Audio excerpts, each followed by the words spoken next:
तीसरे चरण का चुनाव जैसे ही बीता, राम मंदिर का मुद्दा बाबरी में कन्वर्ट हो चुका है। खुद को मुस्लिमों का रहनुमा बताने वाले बाबरी जिंदाबाद के नारे लगाने लगे। तो समाजवादी पार्टी के राज्यसभा सांसद मंदिर को बेकार बताने लगे और अब इसी को लेकर बीजेपी के बड़े बड़े नेताओं ने विपक्ष की मंशा पर सवाल खड़े कर दिए हैं। पहले तो पीएम मोदी ने राम मंदिर को लेकर जनता को आगाह किया और फिर कांग्रेस पर निशाना साधते हुए कहा कि अगर चुनाव में चूक हुई तो वो राम मंदिर पर बाबरी ताला लगा देंगे। तो वहीं अमित शाह ने भी उत्तर प्रदेश के रण में चुनाव प्रचार के दौरान राम मंदिर का जिक्र करते हुए कहा कि अगर चुनाव में गलती हुई तो राम मंदिर पर बाबरी ताला लग जाएगा। तो दूसरी तरफ सीएम योगी आदित्यनाथ ने इस चुनाव को राम भक्त बनाम राम विरोधी का चुनाव बताया है। यानी एक तरफ विरोधी राम मंदिर पर सवाल खड़े कर रहे हैं तो बीजेपी राम के नाम संदेश दे रही है। और इसी पर दिखाते हैं आपको ये रिपोर्ट।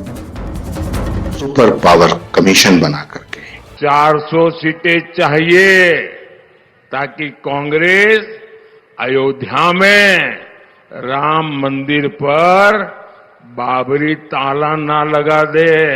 गोपाल यादव का एक स्टेटमेंट भी आपको कहना था, वो राम मंदिर को बेकार बताते। मेरी बात याद रखना, जरा भी गलती करी तो ये राम मंदिर पर बाबरी नाम का ताला लगाने का काम करेंगे। इनको मौका दे सकते।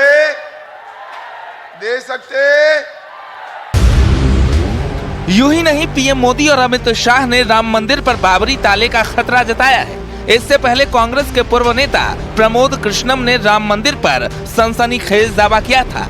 प्रमोद कृष्णम ने कहा था, राम मंदिर पर सुप्रीम कोर्ट के फैसले के बाद राहुल ने बैठक की। राहुल ने कहा सरकार बनने पर सुपर पावर कमेटी बनाएंगे। राहुल ने राम मंदिर पर सुप्रीम कोर्ट का फैसला पलटने की बात की, जैसे राजीव गांधी ने शाहबानो केस में किया था। यानी मान लिया जाए राम मंदिर के खिलाफ पहले ही स्क्रिप्ट लिखी जा चुकी है।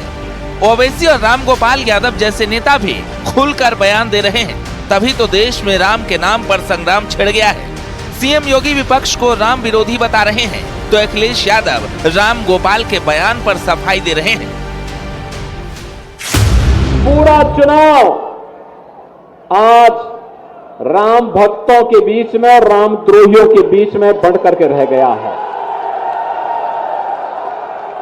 एक तरफ राम भक्त है जो कहते हैं हम भारत की सुरक्षा के लिए, भारत के सम्मान के लिए, गांव, गरीब, किसान, नौजवान, महिलाओं के उत्थान के लिए, गरीब कल्याण के लिए कार्य करेंगे। और दूसरी तरफ रामद्रोही है, कहते हैं हमारी राम में आस्था नहीं, राम मंदिर बेकार बन गया, यही बोल रहे हैं। भगवान श्री राम का कोई विरोधी नहीं है, भगवान का कोई विरोधी नहीं है। और हम समाजवादी लोग तो वो हैं जो सब भगवानों को मानते हैं। अगर ये राम की कसम खाएं, भगवान राम की, कि इन्होंने नौजवानों का भविष्य जानबूझ के अंधकार में डाला कि नहीं डाला। अयोध्या में बाबरी का जिन्न उस वक्त निकला है जब देश में 4 चरण का चुनाव बाकी है और 5वें चरण में अयोध्या में भी वोटिंग होनी है।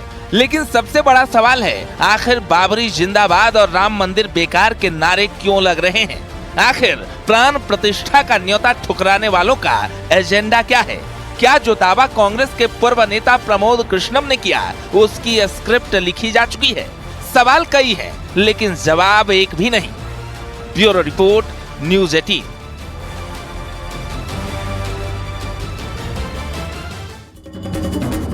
लोकसभा चुनाव के चौथे चरण से पहले एक और बयान विपक्ष के लिए मुसीबत बनता दिख रहा है, जिस शख्स के बयान के बाद देश में विरासत टैक्स को बीजेपी ने मुद्दा बनाया।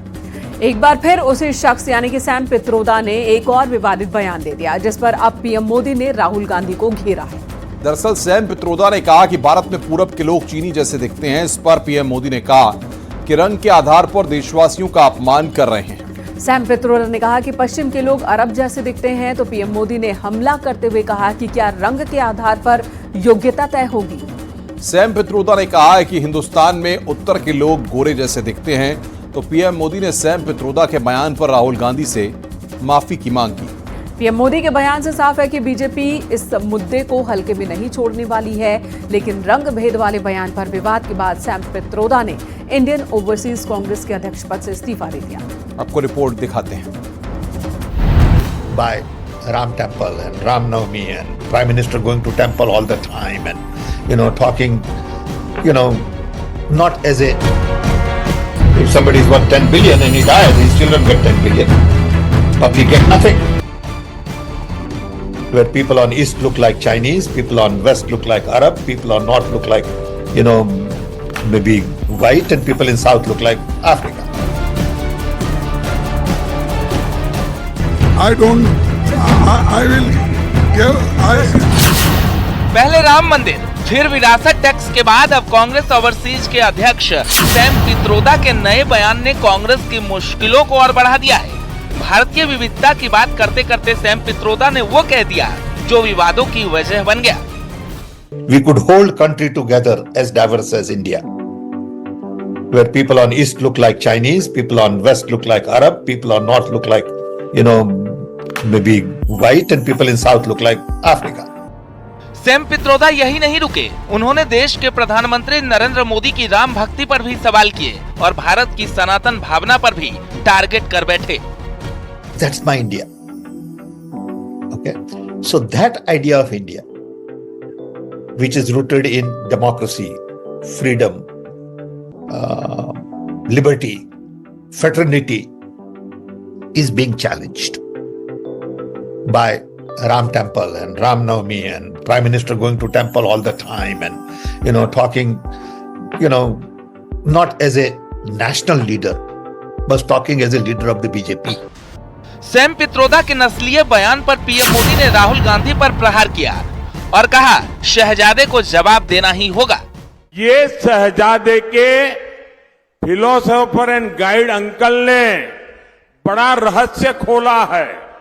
उसने कहा है कि जिनका चमड़ी का रंग काला होता है ये सब अफ्रीका के हैं।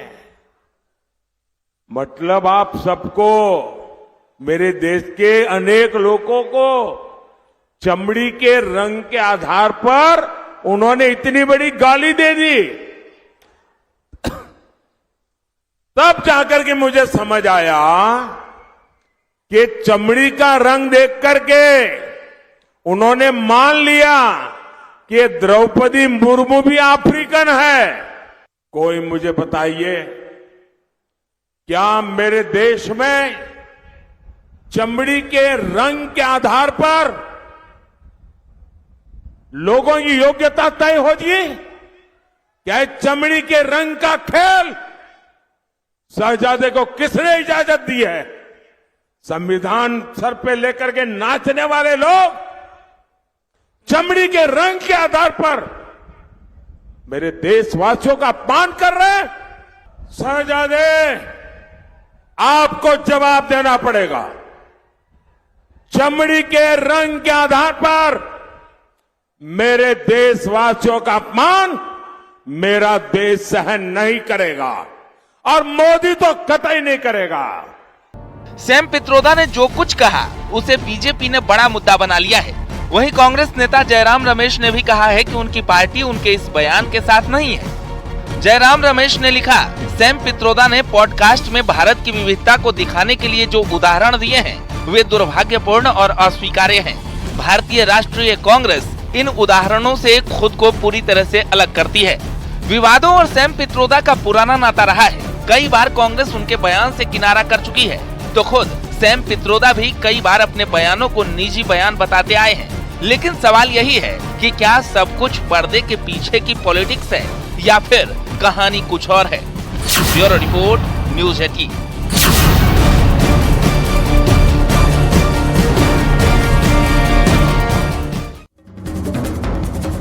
बीते साल बीएसपी सुप्रीमो मायावती ने अपने भतीजे आकाश आनंद को नेशनल कोऑर्डिनेटर और अपना उत्तराधिकारी घोषित किया था, लेकिन मंगलवार देर रात मायावती ने इन दोनों ही महत्वपूर्ण जिम्मेदारियों से आकाश आनंद को मुक्त कर दिया है। अब आकाश आनंद जहां थे वहीं पर आ गए, यानी आकाश आनंद से नेशनल कोऑर्डिनेटर का पद छीन लिया गया है। बीएसपी को उत्तराधिकारी की जिम्मेदारी भी खत्म हो चुकी है। आकाश आनंद की सभी चुनावी रैलियां भी रद्द कर दी गई हैं। आकाश आनंद पहले की तरफ अब पॉलिटिक्स में एक्टिव नहीं रहेंगे। मायावती के फैसले से आकाश आनंद के सियासी परिपक्वता पर भी सवाल खड़े हो रहे हैं। यानी लोकसभा चुनाव से आकाश आनंद की करीब इस बार छुट्टी हो चुकी है। अब हर कोई मायावती के इस फैसले को अपने अपने चश्मे से देख रहा है। हर किसी का अपना नजरिया और आकलन है। तो चलिए इसी पर एक रिपोर्ट के जरिए समझते हैं कि आखिर वजह क्या रही कि मायावती ने इतना बड़ा फैसला लिया।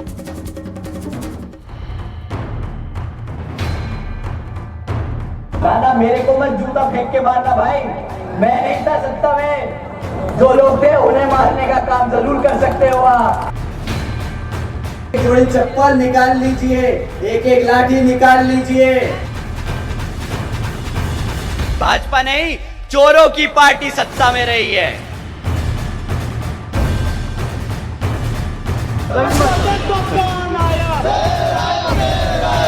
अभी 5 महीने पहले की बात है जब शोर शराबे के साथ, देखो कौन आया, गाजे बाजे के साथ देखो कौन आया। काशीराम की विरासत के नए उत्तराधिकारी का ऐलान हुआ था, लेकिन 5 महीने बाद ही ऐसा क्या हुआ कि मायावती को अपना फैसला बदलना पड़ गया।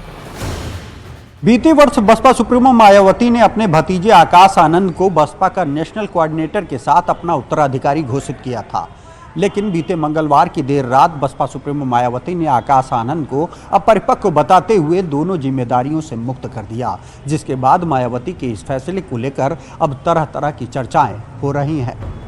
कोई मायावती के इस फैसले को बीजेपी से मिली भगत का करार दे रहा है, एक एक लाठी निकाल लीजिए और एक एक जूता निकाल लीजिए। तो कोई आकाश आनंद के तेवर को जिम्मेदार ठहरा रहा है। लेकिन सच क्या है, इस फैसले का कारण क्या रहा, इसे समझते हैं।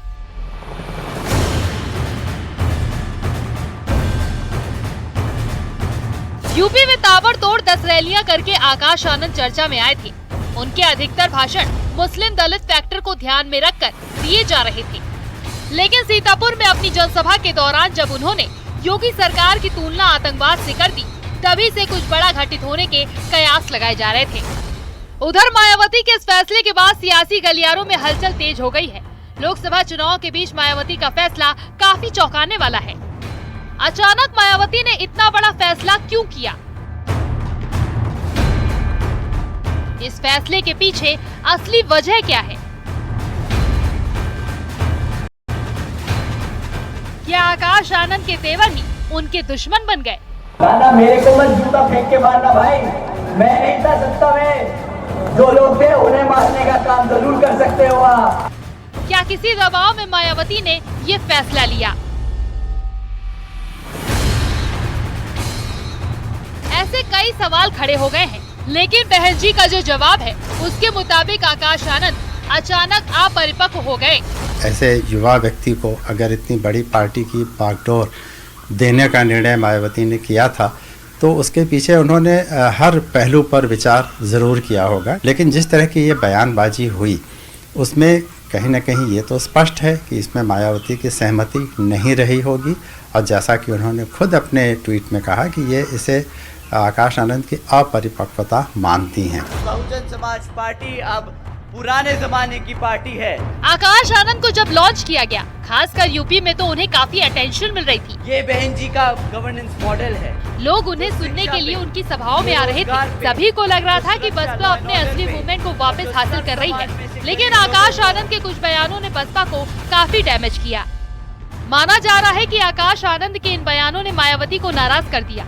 जिस तरह की राजनीति मायावती करती रही है और जिस तरह के बयान वो देती आई हैं, उसमें आकाश आनंद की ये भाषा शैली मिसफिट हो रही थी। अब मुंह तोड़ जवाब देने का समय आ गया है। माना ये भी जा रहा है कि पार्टी के भीतर एक बड़ा धड़ा आकाश आनंद के बयानों से नाराज था, और जैसे कि पहले भी होता रहा है, पार्टी लाइन में मिसफिट बैठते ही बहन जी ने अपने उत्तराधिकारी पर भी कार्रवाई कर डाली, भले ही आकाश आनंद उनके सगे भतीजे क्यों ना हो। Bureau report, news 18।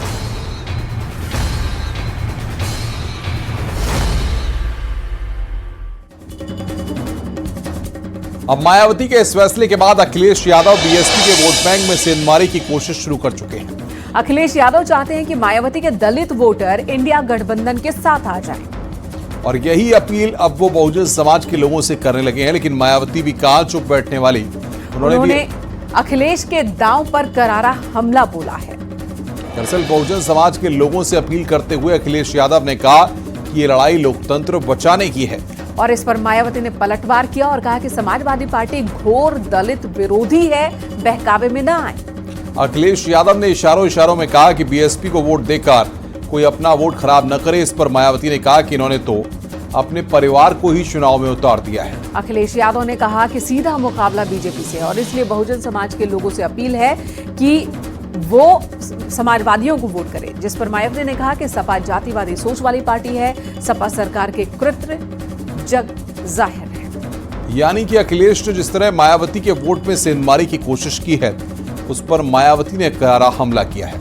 आपको अखिलेश यादव का बयान सुनाते हैं और फिर मायावती ने किस तरह से उस पर रिएक्ट किया है ये भी दिखाते हैं। मैं अपील करूंगा संविधान बचाने के लिए, लोकतंत्र बचाने के लिए कोई भी अपना वोट खराब न करें। भारतीय जनता पार्टी से सीधा मुकाबला समाजवादी लोग कर रहे हैं। मैं तमाम बहुजन समाज के लोगों से और तमाम वो लोग जो बाबा साहब के रास्ते पे चलते हैं उन सब से मैं अपील करता हूं कि अपना वोट ना खराब करें। इस चुनाव में लोकतंत्र को बचाने के लिए, बाबा साहब भीमराव अम्बेडकर जी का संविधान बचाने के लिए, आरक्षण बचाने के लिए, शिक्षा को बचाने के लिए समाजवादियों की मदद करें। और यहाँ रुकेंगे एक छोटे से ब्रेक के लिए। खबरों का सिलसिला लगातार जारी है।